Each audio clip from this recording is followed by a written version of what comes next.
নমস্কাৰ ৰাইজ আমাৰ অতিকৈ মৰমৰ শিল্পী জুবিন গাৰ্গ আৰু আমাৰ মাজত নাই ধুমুহাৰ হতে খেলি ভাল পোৱা মানুহজন আজি আমাক এৰি গুচি গ'ল তেখেতে গানত কৈছিল আকাশে গাতে লবৰে মন সাগৰ তলিত শুবলে মন সঁচাকৈ আজি তেখেতে সাগৰ তলিত শুই আমাৰ ওচৰৰ পৰা চিৰবিদায় মাগিলে কিন্তু তেখেত মানুহজনহে আমাৰ মাজত নাই তেখেতৰ যিখিনি গান যিখিনি সৃষ্টি তেখেতৰ যিখিনি অভিনয় সিনেমা সদায় আজি আমাৰ মাজত থাকিব ভিডিঅ'টো যদিও আমি কৰি আছো আমাৰ অন্তৰত সকলোৰে দুখ আৰু আজি আমাৰ এই মৰমৰ শিল্পীগৰাকীক আমি শ্ৰদ্ধা জনাই তেখেতৰ কাৰণে শ্ৰদ্ধাঞ্জলি অনুষ্ঠান এটা আয়োজন কৰিছোঁ আৰু আমাৰ ভইচ আসাম গ্ৰুপৰ সকলো সদস্যবৃন্দ আজি ইয়াতে আছে আৰু আমাৰ সকলোৱে আজি খুব মৰ্মাহিত হৈছোঁ যিহেতু তেখেতৰ অসমীয়া জাতিৰ কাৰণে যিখিনি অৱদান যিখিনি অসমীয়া জাতিৰ কাৰণে তেখেতে কৰি থৈ গ'ল হয়তো দ্বিতীয়জন মানুহ আৰু কোনো নলাব সেইকাৰণে আজি আমি গোটেই ভইচ আসাম টিমটোৱে তেখেতক সৰুকৈ শ্ৰদ্ধাঞ্জলি অনুষ্ঠান এটা দিম বুলি ভাবিছোঁ আৰু তাৰে কাৰণে আমি আজি ইয়াতে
এটি কালজয়ী গীত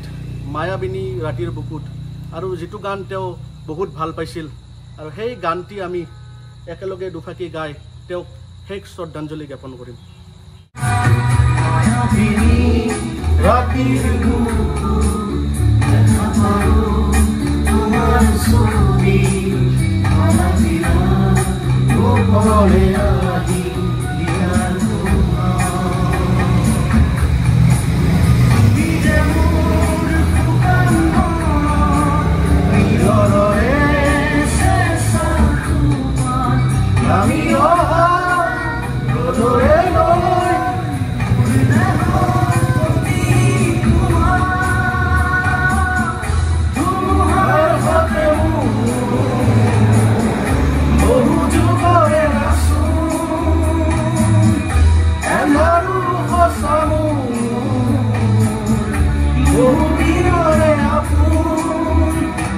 Oh,